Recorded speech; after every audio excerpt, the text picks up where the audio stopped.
Hello, I'm Paul Beckwith, and of course this is Newton right here. Come on, oh, there we go.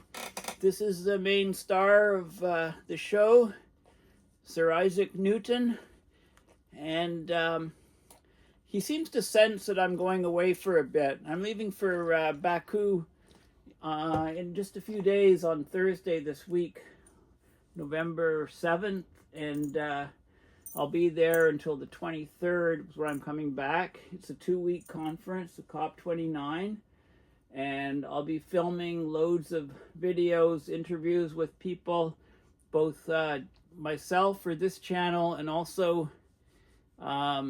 for the Climate Emergency Forum with Heidi and Charles, who are leaving there, who are also attending the conference. In this video, I want to talk about the Lancet Countdown, which is their 8th annual report. They've been doing these reports since 2015, since the Paris Climate Conference, and it's all about human health. Okay, the Lancet is a highly respected journal on mostly by publications from medical doctors on medical studies. So Professor Mark Maslin tweeted this out a few days ago about the 8th report, and it shows that climate change as a threat to human health is at record-breaking levels. Okay, so this is a video which is from the website of the report on how climate change is threatening the survival of humans on this planet. This is their actual website. If you just Google thelancet.com and have a look at it. So the report, this is introducing the report basically, the Lancet Countdown on Health and Climate Change. So it's published annually.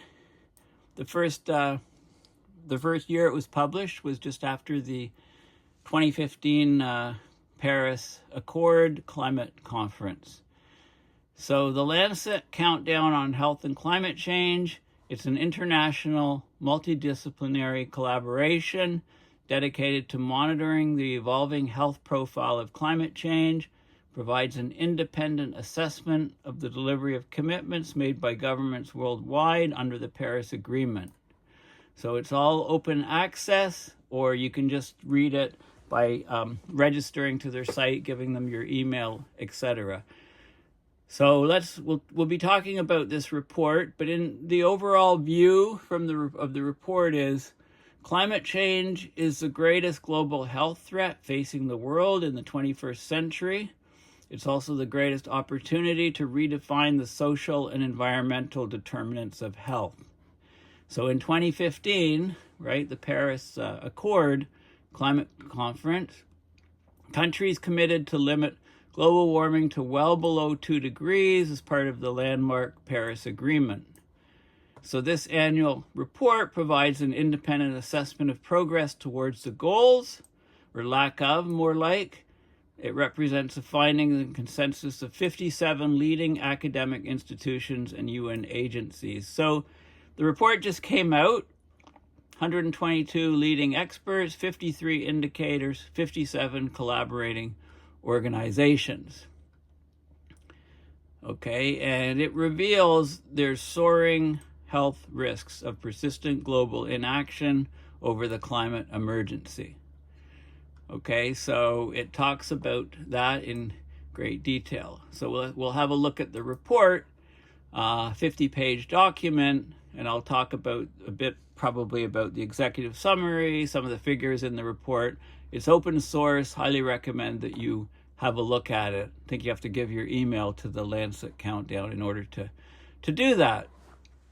So, but they have a very interesting section of infographics on the key findings of the report. So let's talk about the, I'll show you the infographics. It's a good way of introducing the main highlights of this report. People worldwide, so it's October 30th, it came out just a few days ago. People worldwide are facing record-breaking threats to their well-being, to their health, and to their survival. right? Very strong language from the rapidly changing climate. Just ask people in Spain right now about whether their survival is threatened. Despite years of warnings and numerous global commitments to the contrary, governments and companies continue to fuel the fire of global heating. They're increasing the risks to the health and survival of people worldwide. And then they have the good. So it's the good, the bad, and the ugly first. Evidence of progress shows that an equitable and healthy future is possible. Okay, as the planet's going under, that statement will probably still be in these descriptions and documents. One person's left on the planet, everybody else has perished from climate change. Well, we still have an equitable and healthy future possible. However, funds that are being used to transition are instead being spent to support activities perpetuating the harms of a fossil fuel-based economy. Global subsidies to fossil fuels are at record high levels. In fact, they've tripled just in the last few years. And I'll show you a graph in the report that shows that. So, the idea of a just zero-emission future is still far off. We need more and more resources urgently redirected to actions that benefit people's health and well-being. Instead of that, we're going in the wrong direction. We're funding things that are harming people's health and well-being. Okay, so this is the infographic.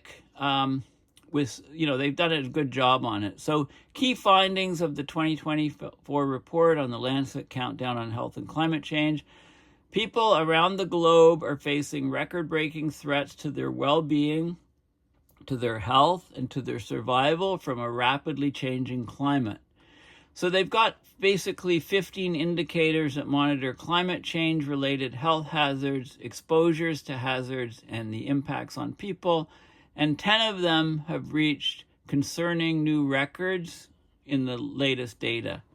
So 10 of them going completely the wrong way, reaching records, horrifying findings on human health, negative effects from climate change. 10 of the 15. Wonder which ones are not showing new records. So here's some of the things. Heat-related deaths among the over 65 years of age broke global records in 2023. So global heat-related deaths in those older than 65 years old reached a record high. It was 167% above the annual deaths of over 65s in the 1990s. If temperatures had not changed, you'd expect a higher rate of death for over 65s just because of their age. You'd expect 65% increase had temperatures not changed just from the demographics. So this is what you'd expect in the over 65s with no temperature change. And this is what we're actually seeing. The estimated deaths are 167% above the 1990s average. So the vast majority of that's a huge increase over what we'd expect for deaths based on demographics in above 65 and older category. Okay, so this is one key finding. Older people are suffering hugely from climate change, right? Climate change induced mortalities and stresses and so on. Heat-related deaths. This is specifically heat-related deaths. When you get older, your body is less able to adapt to heat waves and high humidity, right? You're very vulnerable. Dengue fever cases worldwide have risen sharply over the last 2 decades. We've seen a substantial increase in the climatic suitability for the transmission of dengue fever. And so there's a couple different mosquito types, the Aedes albopictus mosquitoes, who are a big transmitter for dengue fever. Their numbers have increased by 46.3% between the decade 1951 to 1960 and 2014 to 2023. A huge increase in the in these mosquitoes. So huge transmission increase of dengue fever. There's another mosquito, the Aedes aegypti mosquitoes.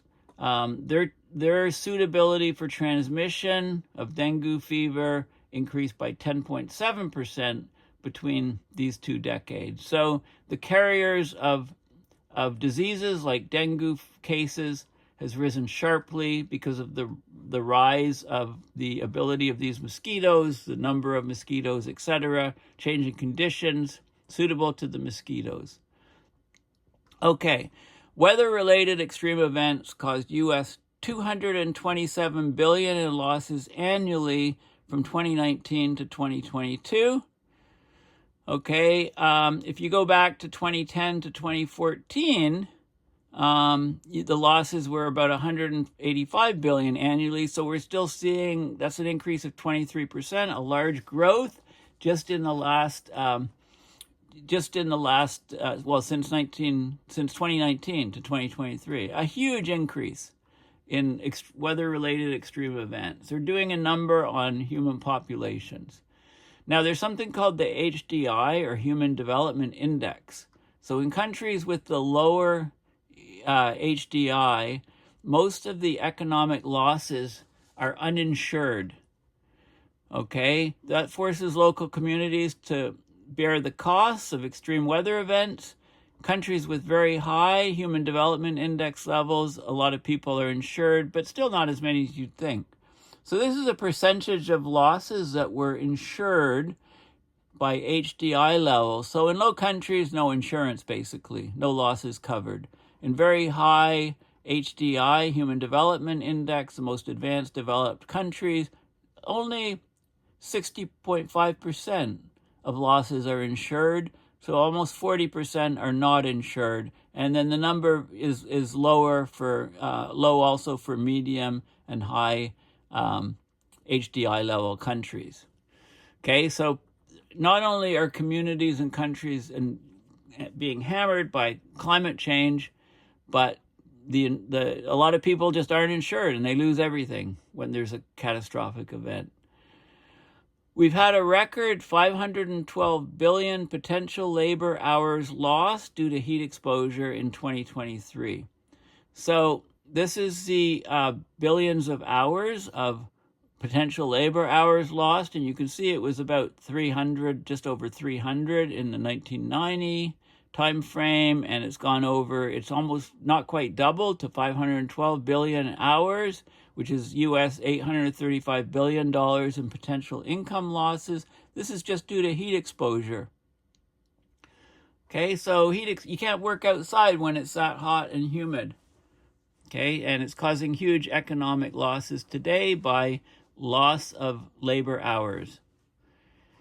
The low and medium HDI countries are bearing the brunt. So this is the loss of earnings as a percentage of GDP by HDI level due to the heat exposure. It's up to 8% of GDP, not quite 8%, almost 8% in low HDI countries, dropping to about just over 4% for medium, and it's about 1% for high, and maybe 0.5% for very high.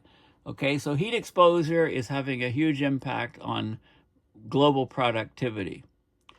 Despite years of warnings and numerous global commitments to the contrary, governments and companies continue to fuel the fire of global heating, increasing the risks to the health and survival of people worldwide. So oil and gas companies continue to push the world further off track for meeting the goals of the Paris Agreement and securing a livable future on the planet. Well, there you go.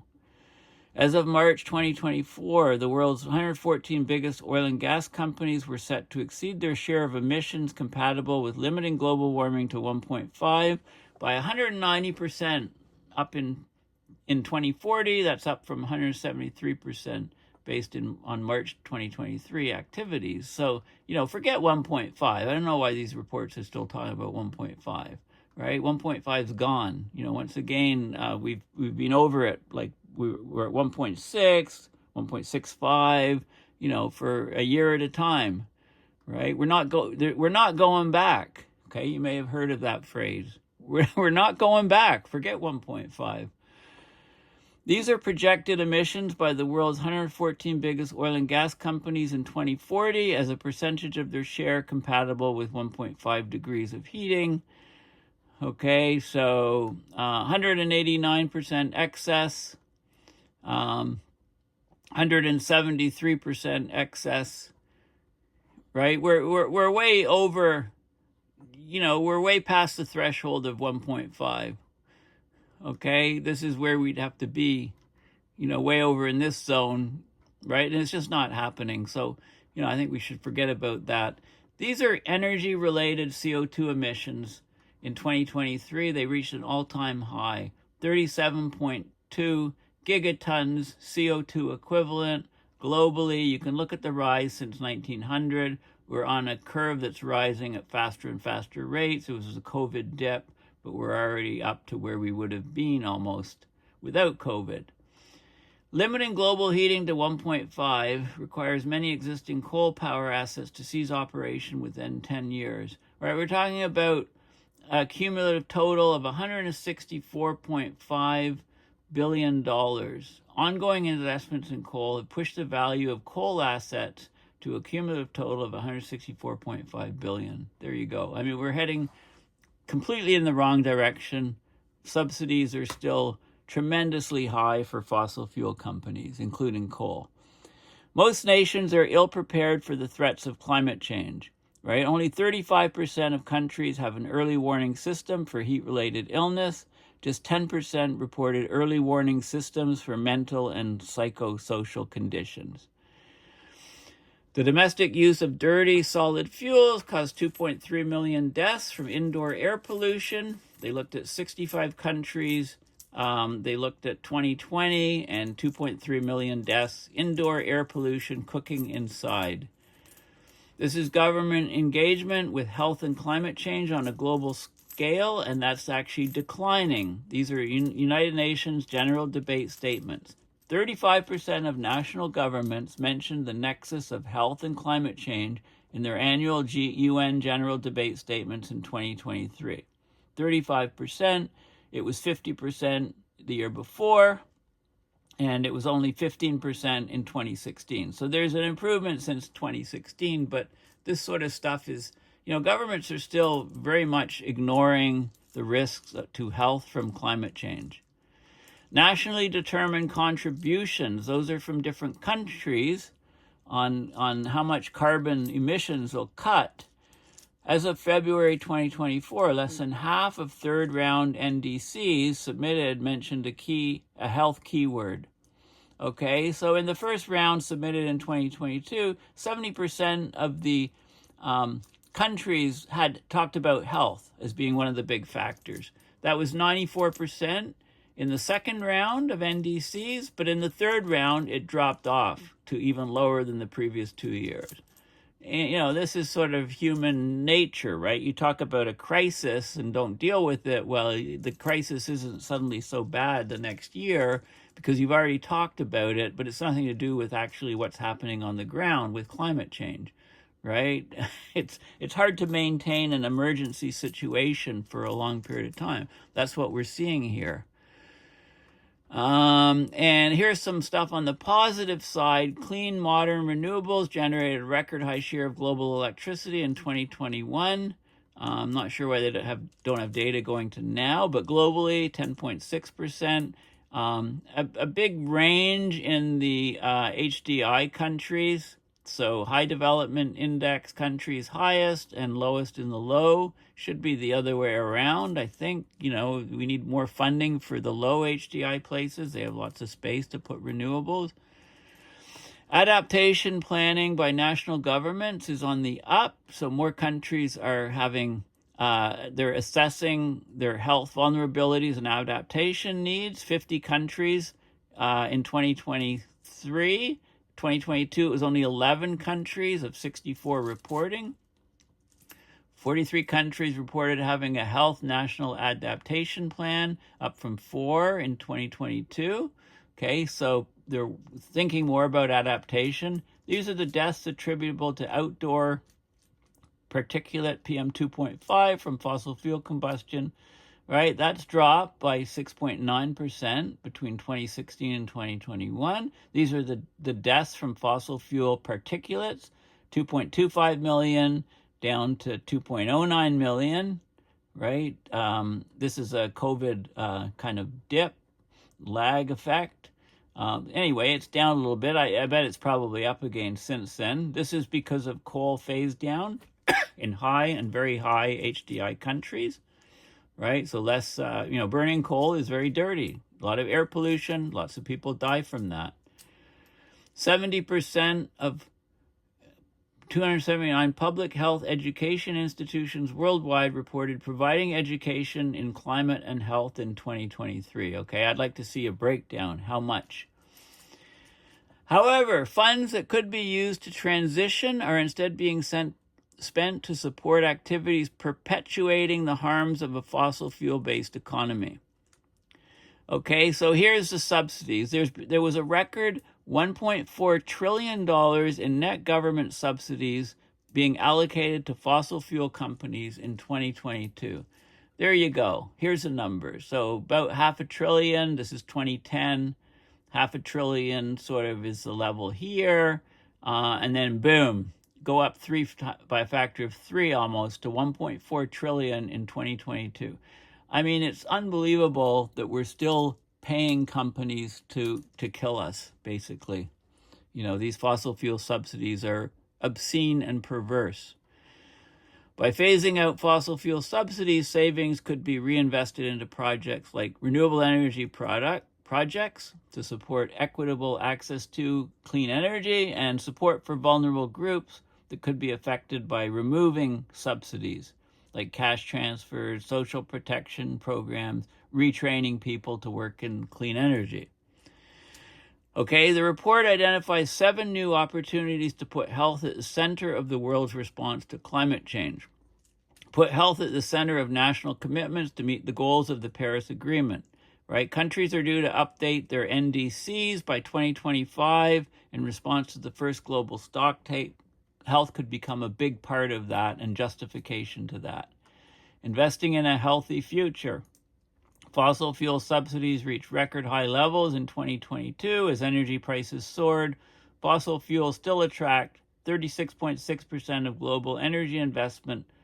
This funding could be redirected. And I saw a tweet from Bill McGibbon not too long ago. He was arguing that we'd have half of the ship traffic on the oceans if they weren't, about half of the ship traffic on the oceans is carrying fossil fuels, coal, oil, natural gas. So if we had a clean energy environment, renewables, then we could reduce global shipping traffic by 50% just because we wouldn't be carrying all those fossil fuels from places of origin to places of demand. Deliver climate finance commitments that promote human well-being and equity. Okay, so at COP29, which I'm leaving for in mere days, there's something called the New Collective Quantified Goal, NCQG, right? Of course, they have to use acronyms like this to try to confuse people, but this is a new goal on climate finance. Okay, I think one of the big keys of COP29 is the money. Show me the money. If you're going to do things to address climate change, then show me the money. Let's see the money that's going into this. I think that's going to be the focus of this COP. So anyway, there's new collective quantified goals on climate finance to be adopted at this COP. Governing arrangement for loss and damage fund will be considered and approved. That's one of the sort of objectives of this COP. Make protecting the health, well-being, and livelihoods of present and future generations the primary goal of climate action. So metrics to monitor progress against the global goal on adaptation and the 14th General Program of Work. Here's another 14th General Program of Work. What the heck's that anyway? Okay, shape societies to promote health, equity, and climate justice. They had different meetings at COP28 under the UN Framework Convention on Climate Change, something called a transition work program. So that's probably related to this thing. Anyway, I'll find out more about it, I guess, at the conference. The World Health Organization's had different meetings, resolutions on health and climate, establishing responding to climate change as a core priority for human health, tackle climate change through public health interventions. So we need to address the determinant, we need to identify all the determinants of health, the root causes of ill health, and tackle air pollution and unhealthy diets as part of it. Okay, so anyway, it's pretty interesting, the infographics and the report here. I'm not going to go into great detail of this report. You can download it, but the executive summary is worth looking at. So they said, despite the initial hope inspired by the 2015 Paris Agreement, the world is now dangerously close to breaching its target of limiting global multi-year mean heating to 1.5. Well, we know that. We've already passed 1.5. Annual mean surface temperature reached a record high of 1.45 in 2023. New temperature highs were recorded in 2024. We've had a whole year over 1.5, more like 1.65 or something, but that's not a calendar year. So if you go by calendar year, we'll probably be over 1.5 this year. The resulting climate extremes are increasingly claiming lives and livelihoods worldwide. So this report, the Lancet Countdown, it tracks progress on health and climate change, and it was established during the Paris Agreement year of 2015 to monitor health impacts and opportunities of the world's response to the landmark agreement, the Paris Agreement. So over 300 multidisciplinary researchers and health professionals from around the world basically taking stock annually with an annual report of the evolving links between health and climate change at global, regional, and national levels. Okay, so here's what we have this year. Data in this year's report show that people all around the world are facing record-breaking threats to their well-being, health, and survival from the rapidly changing climate. How can you have stronger words than this? Of the 15 indicators monitoring climate change-related health hazards, exposures, and impacts, 10 reach concerning new records in the most recent year of data. So they talk about some of them. Heat-related mortality of people older than 65 years increased by 167% compared with the 1990s. That's 102 percentage points higher than the 65% that would have been expected without temperature rise. And I showed you in the infographic that very graph. Heat exposure is also increasingly affecting physical activity, mostly outdoors, and sleep quality, something you might not think about. These things in turn affect physical and mental health of people. So in 2023, heat exposure put people engaging in outdoor physical activity at risk of heat stress, moderate or higher, for a record high of 27.7% more hours than on average in the 1990s. It led to a record 6% more hours of sleep lost in 2023 than the average during 1986 to 2005. There you go. People aren't sleeping as well. Wonder why? People worldwide are also increasingly at risk from life-threatening extreme weather events. Just ask people in Spain, for example. Between 1961 to 1990, that 3 decades, and 2014 to 2023, 61% of the global land area saw an increase in the number of days of extreme precipitation. That in turn increases the risk of flooding, infectious disease spread, and water contamination. In parallel, 48%, almost half of the global land area, was affected by at least 1 month of extreme drought in 2023, the second largest affected area since 1951. Okay, so we're getting a simultaneous increase in drought and heat wave, and that's associated with 151 million more people experiencing moderate or severe food insecurity across 124 countries assessed in 2022, the highest recorded value. The hotter and drier weather conditions are increasingly favoring the occurrence of sand and dust storms. This weather environmental phenomena contributed to a 31% increase in the number of people exposed to dangerously high particulate matter concentrations, comparing 2018 to 2022 versus the 2003 to 2007 time period. The changing precipitation patterns and the rising temperatures favor the transmission of deadly infectious diseases like dengue fever, malaria, West Nile virus-related illnesses, and vibriosis, putting people at risk of transmission in previously unaffected locations. Compounding these effects, climate change is affecting the social and economic conditions on which health and well-being depend.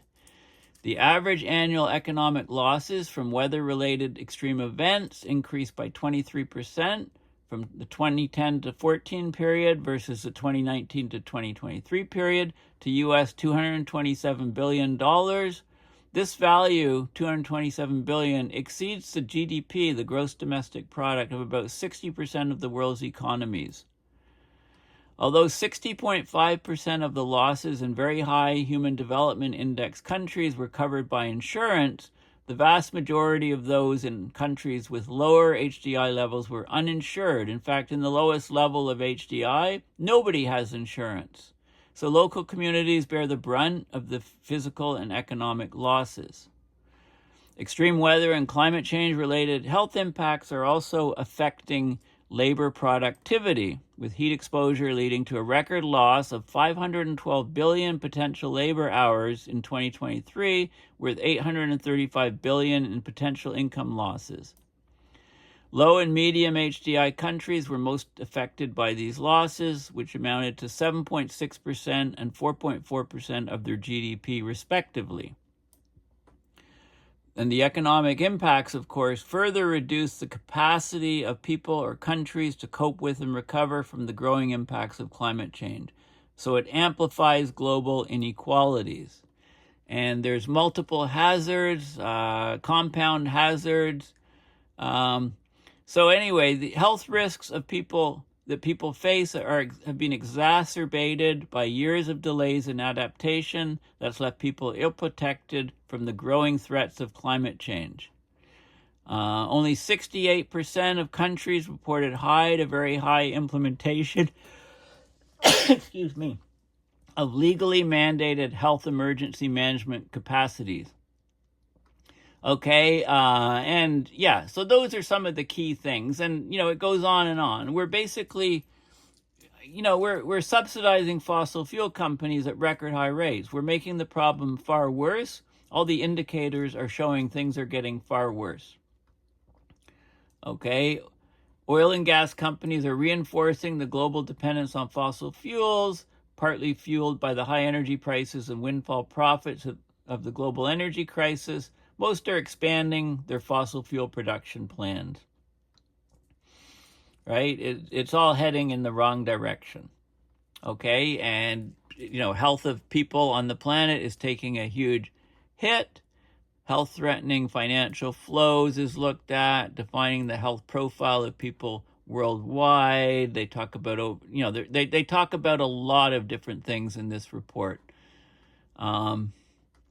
They talk about the the language is very, very severe, very sobering.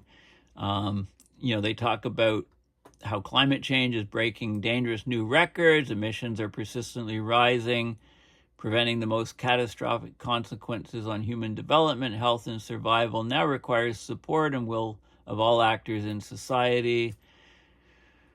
Right? They give lots of examples of, where we're heading with current policies. So that's a sort of executive summary. I mean, they talk, so the health hazards, I'm just going to show you some of things the report goes into a lot of detail on things like heat and health, the exposure of vulnerable populations to heat waves, heat and physical activity, people working outside, the change in labor capacity, right? Capacity is dropping, the ability to do the work because of the heat waves.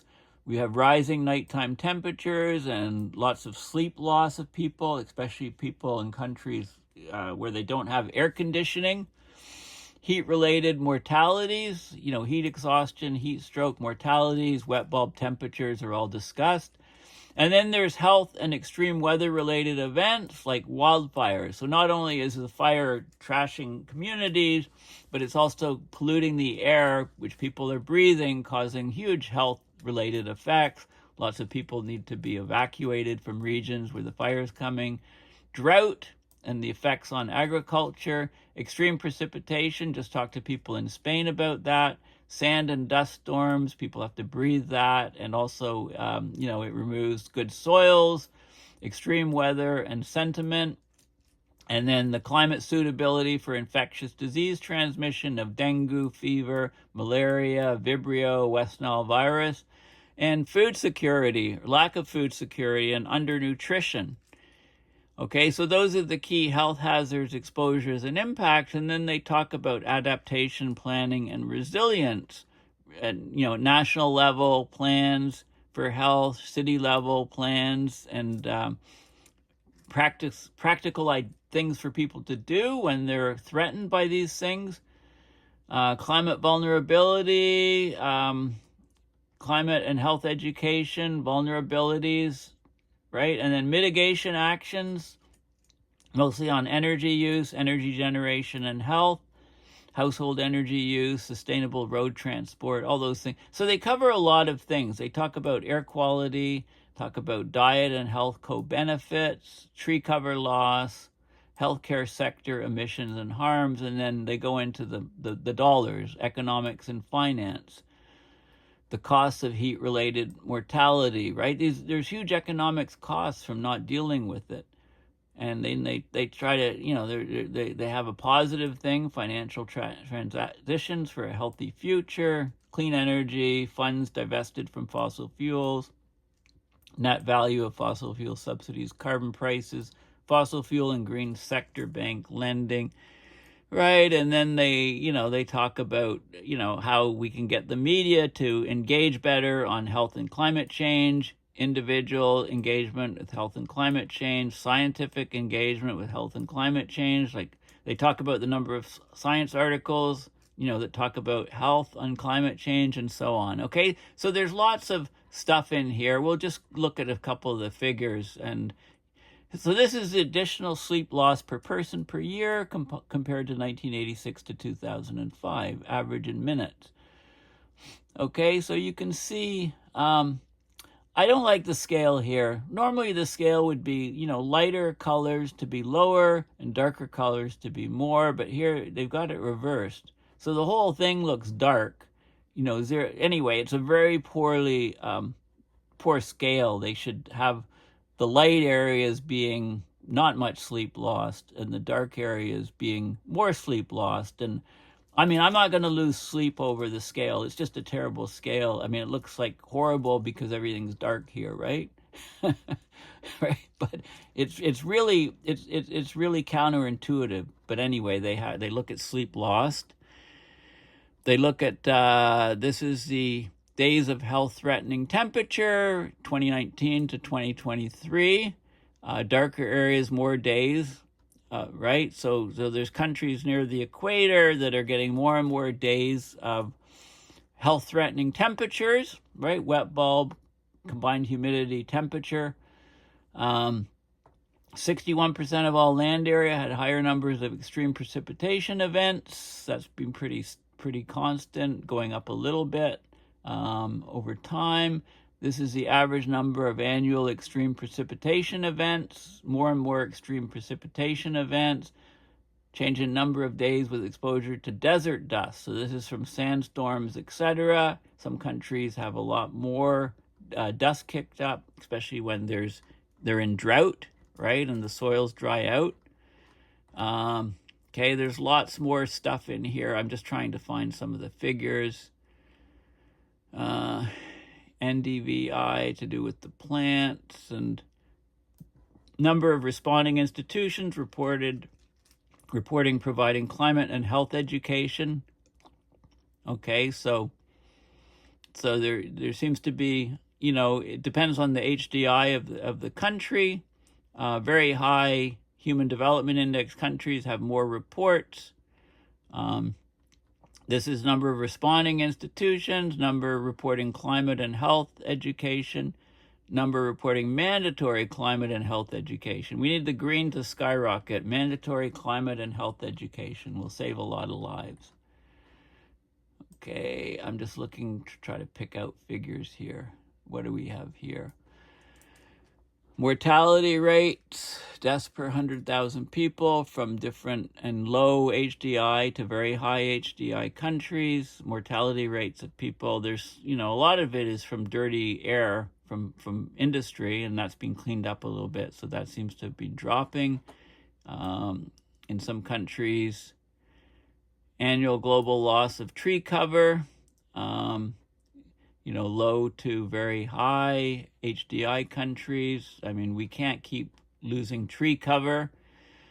Between 2016 and 2022, the world lost. We didn't just lose, the world destroyed and cut down and crushed almost 182 million hectares of forest cover. That's 5%. So we decimated 5% of our global tree cover between 2016 and 22. We didn't lose it. Where did it go? Boy, we just lost it. We can't find it any. We destroyed 5% of our global tree cover. How long are we going to keep doing that sort of stuff for? Healthcare-related greenhouse gas emissions. Right, there's a couple of tables at the back I want to just quickly look at. This is the projected production above the 1.5C Paris Agreement benchmark by 2040. It mentions all the different oil companies. So you can see how different oil companies are doing. Very few of them are doing well. Most of them are way, way above. So the information's all there, lots of info. This is topics mentioned in articles. Climate change is here. So the climate change articles, this is from 2007 to now. We seem to peak in 2021. It's dropped off a little bit, right? But generally it's higher over the last 4 or 5 years than it was previous. This is health and climate change. So health is only mentioned in a small fraction of climate change articles. That's about a fifth. Compare this number to this number, it's about a quarter to a fifth. Okay, subject of papers, mitigation, adaptation, impacts. Look at the number of articles on impacts, and a lot of those papers probably don't associate the impacts with climate change, right? Far fewer on mitigation and adaptation. This is number of papers, where they're coming from, various regions, a lot in North America, China here, Europe, right? The breakdown of papers. Now, this is interesting. This is different metrics, and this is over time, 1991 to 2023. And you can see average days of exposure to heat wave per person in infants, how it's been climbing. Average days of exposure to heat wave per person, adults older than 65, how it's been climbing, right? So there's a lot of different metrics on different things that are discussed in this report. Total person days of exposure to wildfire. Impact of extreme heat on sentiment. On sentiment? Okay. The different fever. Anyway, if you look at the trends, right, things are red. Things are red and more red and more red, which is going the wrong way. Here's some things that are blue. Percentage of electricity from coal, right, dropping. Okay, so we're heading in the right direction. These are percentage of electricity from renewables. It's gone up. And yet, how does this show? I don't know. Why is this all blue here? Anyway, this is range of values from most favorable to least favorable, it says. Okay, so it looks at the evolving links between health and climate change. A lot of different metrics in here. Okay, and then it's heavily referenced. There's a lot of really good references if you want to research or get more information on this topic. Okay, well, thank you for listening. I mean, this is quite a detailed report. If you want to just look at the summary, the infographics that I talked about at the beginning, show some of the key points. And if you want to delve into the details, the report's there for your perusal.